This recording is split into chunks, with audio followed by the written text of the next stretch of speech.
University Sudan, Faculty of Administrative Science. Hello dear students, welcome to lecture 19 in microeconomics. In today's lecture, we will study an important market structure known as a monopoly. We will discuss what a monopoly market is, the main types of monopoly, its major characteristics, examples of monopoly power, the demand curve facing a monopolist, and finally, the important concepts of average revenue and marginal revenue, and how a monopolist determines the profit maximizing level of output. By the end of this lecture, you should be able to explain clearly how a monopoly differs from other market structures, particularly perfect competition. So let us begin.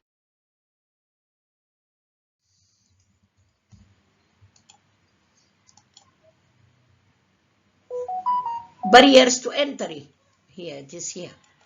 Barriers to entry. These barriers prevent new firms to enter the market. Such barriers may arise because of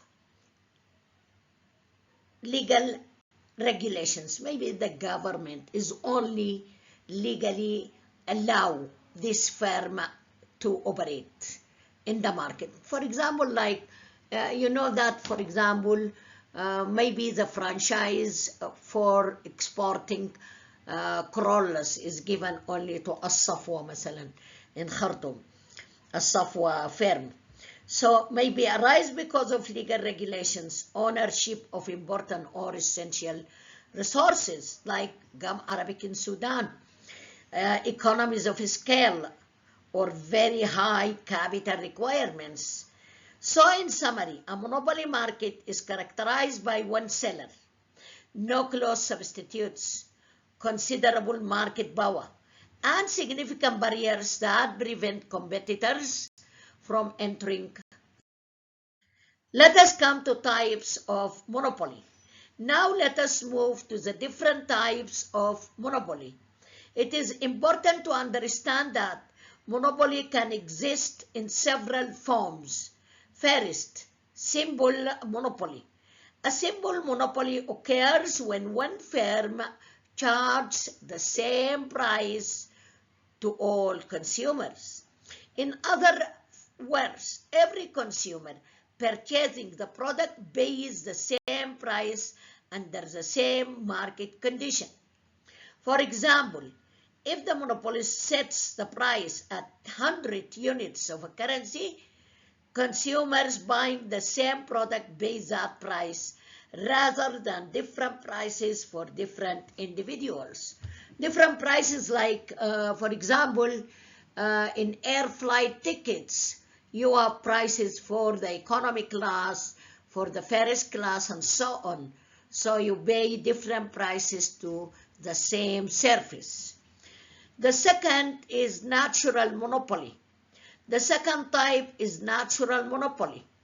A natural monopoly occurs when one large firm can supply the entire market more efficiently than several smaller firms.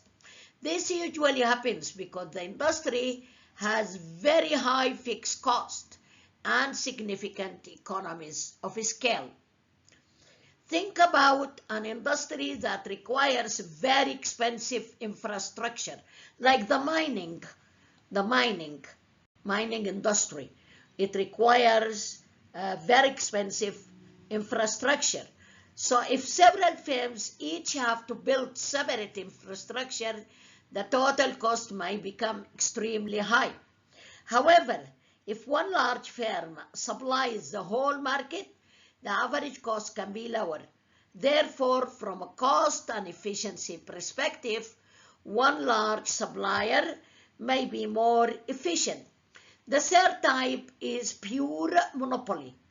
A pure monopoly exists when there is a single seller supplying a product with no close substitutes, and the market is protected by strong barriers to entry.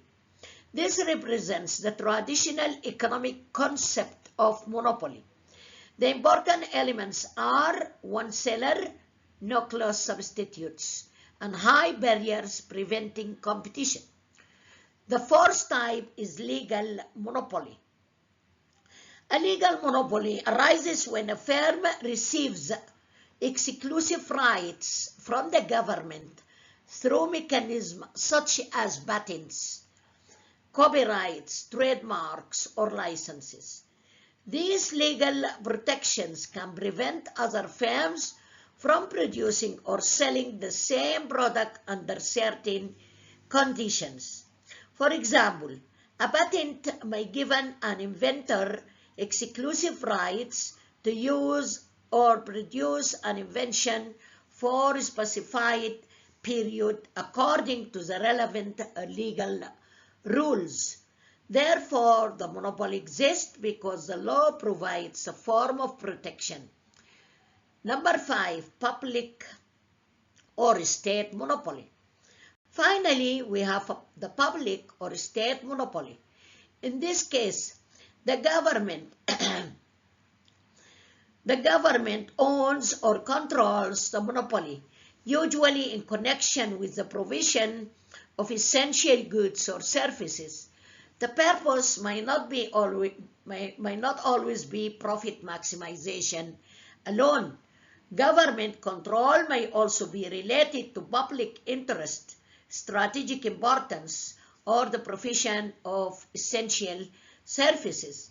So, the key point is that monopoly is not always created in exactly the same way.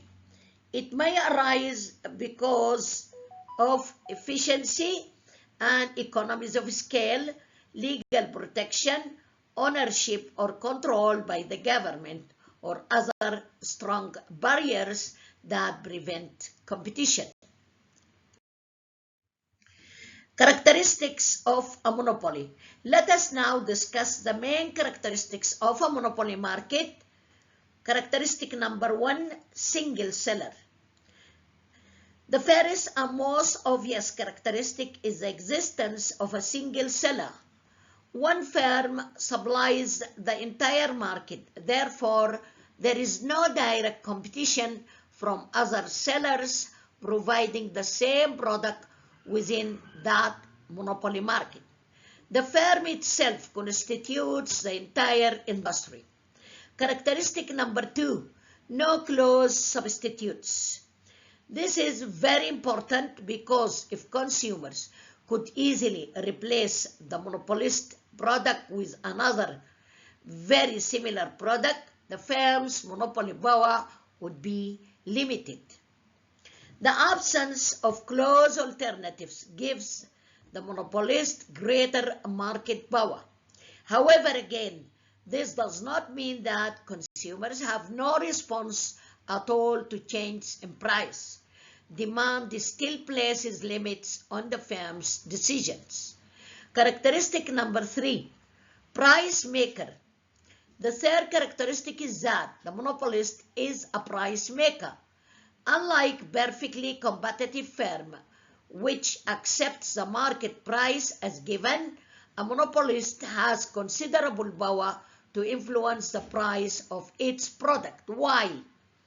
Because the monopolist is the only seller in the market.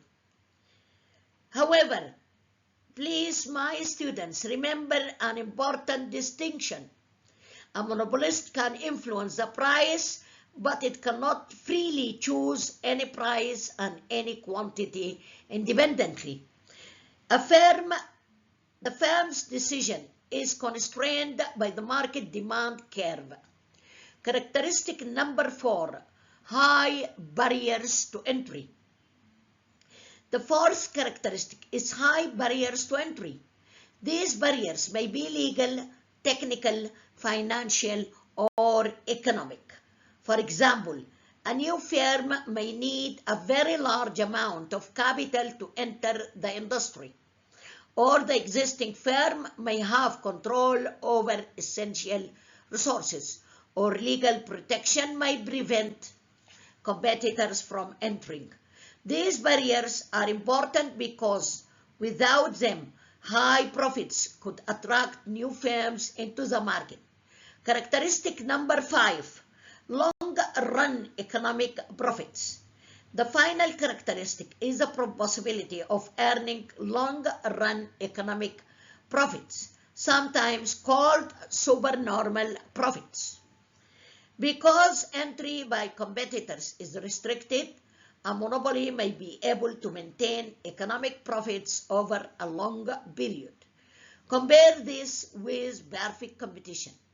In perfect competition, high profits tend to attract new firms into the industry. As new firms enter, market supply increases and competitive pressures reduce economic profits in the long run. Therefore, in a monopoly, however, strong barriers to entry can prevent this process.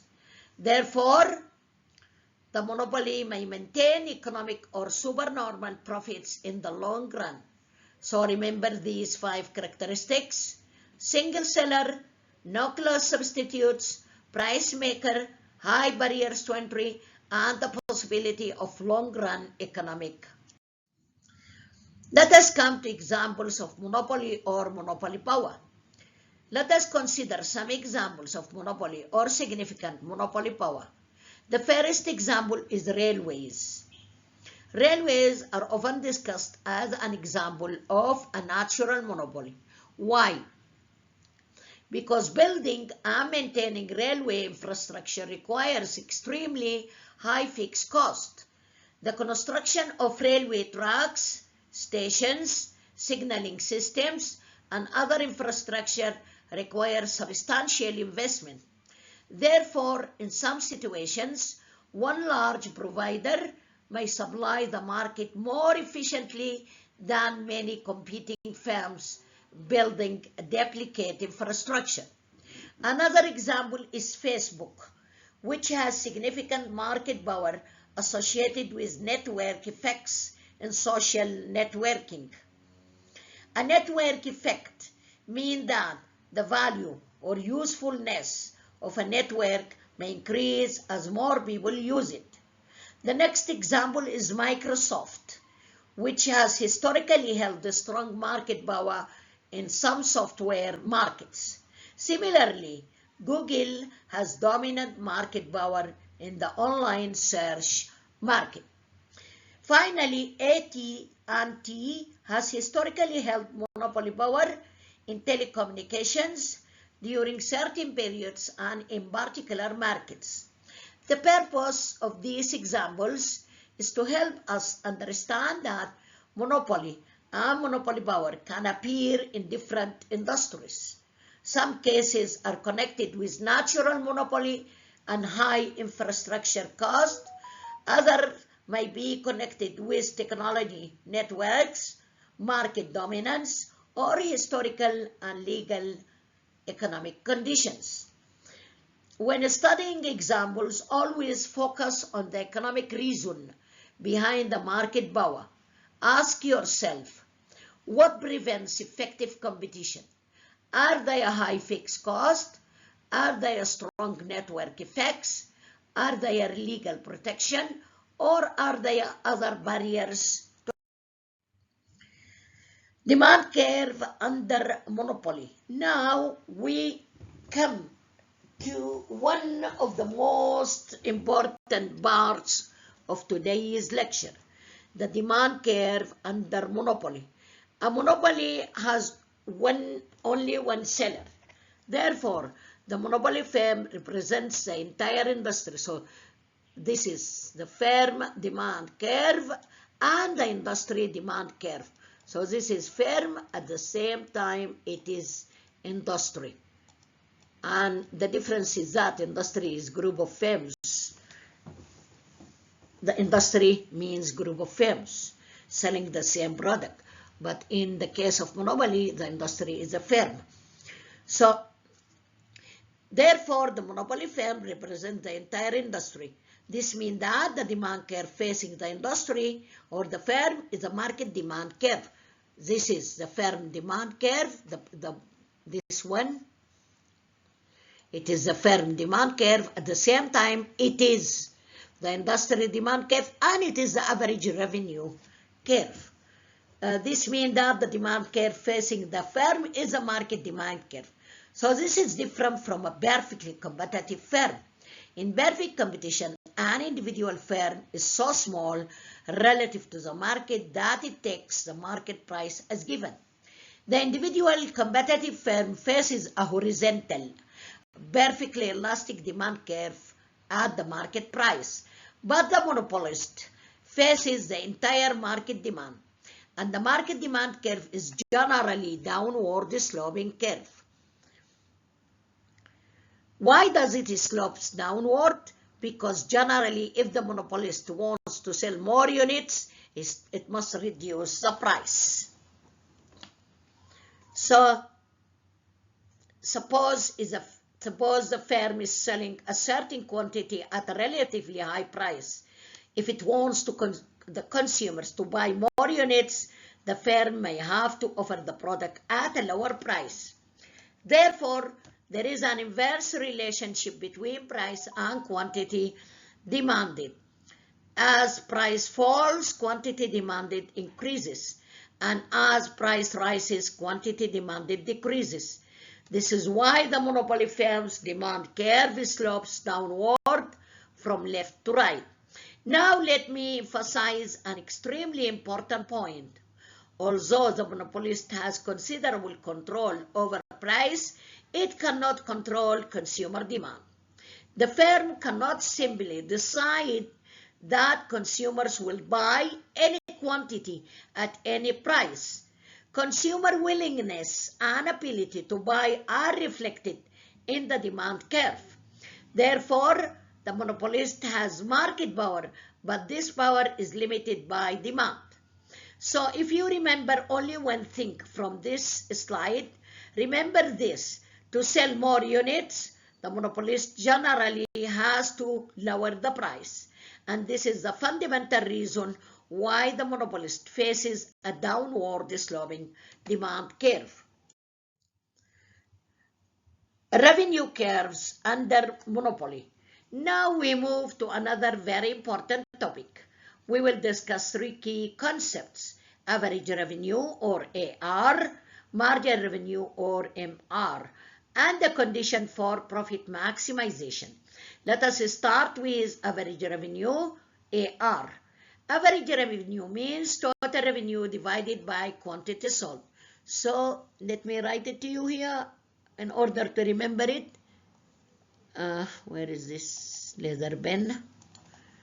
Average revenue equal total revenue divided by total product or by output. Under monopoly, the average revenue curve is the same as the market demand curve. So if this is, where is the leather pointer? I cannot see it. If we look back to slide number 6, you will observe that the demand curve is the average revenue curve. Therefore, it slopes downward. Why does it slope downward? Because to sell more output, the monopolist generally has to reduce the price. Since the price received per unit changes as the quantity sold changes, average revenue follows the downward sloping demand curve. Now let us move to the margin revenue. Margin revenue, where is my leather pointer? Margin revenue is equal to the rate of change in total revenue divided by the rate of change in total product, output. So margin revenue is the additional revenue generated from selling one more unit of output. This is where monopoly becomes especially important. Under monopoly, the margin revenue curve lies below the average revenue curve. Let us understand why. Suppose the monopolist want to sell one additional unit. To encourage consumers to purchase more, the firm generally has to reduce the price. But when the price is reduced, the lower price applies not only to the additional unit, but also affects the revenue received from units already being sold. Therefore, the additional revenue from selling one more unit is less than the price of that additional unit. This is why marginal revenue is below average revenue curve under monopoly. And this is major difference between monopoly and perfect competition. In perfect competition, price equal average revenue equal marginal revenue. But under monopoly, because the demand curve slopes downward, marginal revenue lies below average revenue. Please remember this relationship because it is one of the most important graphical and theoretical results in the analysis of monopoly. Therefore, profit maximization occurs when marginal revenue equal marginal cost. How does a monopolist choose the profit maximizing quantity? The basic rule is the monopolist maximizes profit where marginal revenue equals marginal cost. Marginal revenue equal marginal cost. This condition helps the firm identify the quantity of output that maximizes profit. Let us go through the process step by step. First, identify the point where marginal revenue curve intersects the marginal cost curve, like this. Where is this leather pointer? Okay, let me select it again. If this is price, and this is quantity, and this is the demand curve, this is marginal revenue curve, and this is marginal cost. So this is marginal revenue, this is average revenue. So when here, this is the price and this is the quantity. Okay, this is the price, this is the quantity. So find the quantity where marginal revenue equal marginal cost. Move upward from that quantity to the average revenue or demand curve, as I did now. Read the corresponding price from the demand curve. This is very important point. The monopoly firm does not independently choose both any price and any quantity it wants, because the profit maximizing condition determines the quantity through the relationship marginal revenue equal marginal cost.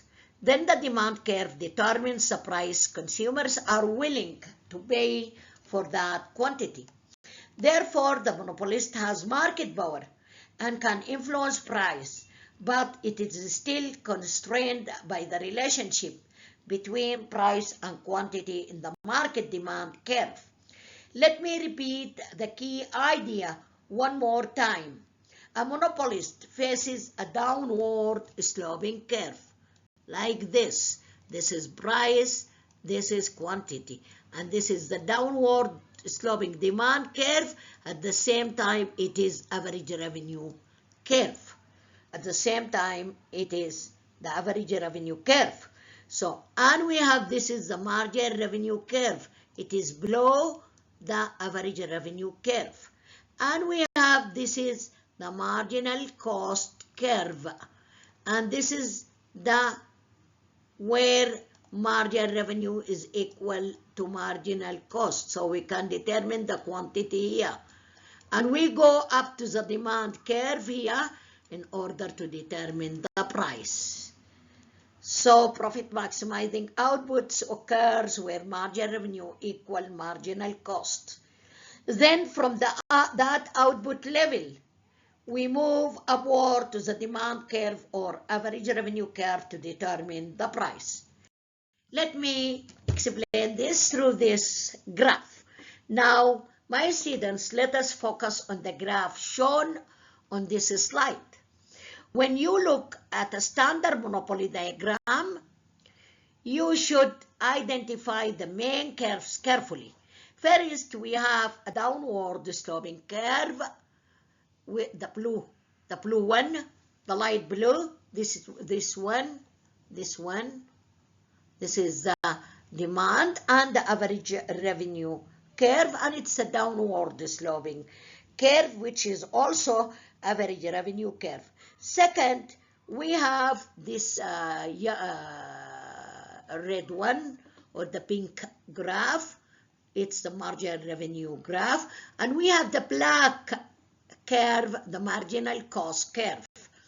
And this is where marginal revenue intersects the marginal cost. So this is our quantity. This is the profit maximizing quantity. Then we go up to the demand curve to determine the price. This is our price here. So this is the monopoly price. This is the monopoly price. This is the monopoly quantity. And then we will go where the marginal cost. This is the marginal cost here. And this is the price.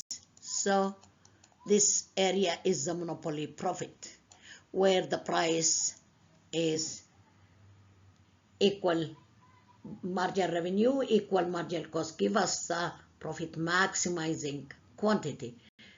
Okay, so this is the standard logic used to explain monopoly equilibrium.